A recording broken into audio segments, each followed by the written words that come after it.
அதை வித்துட்டு போக வேண்டியதானே? எதுக்கு வீட்டுல இருக்கிறவங்கள பத்திலாம் விசாரிக்கிறா? ஏதோ தப்பா இருக்கே.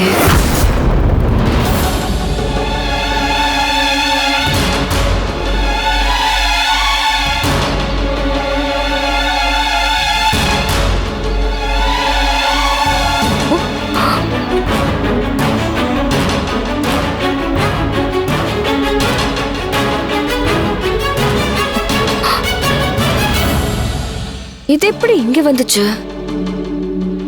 அந்த அம்மா தலையில பூ வச்சிருந்தாங்களா?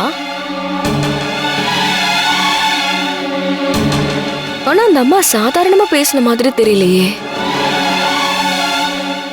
இந்த காலத்துல யார நம்புறது யார நம்ப கூடாதுன்னு தெரியல.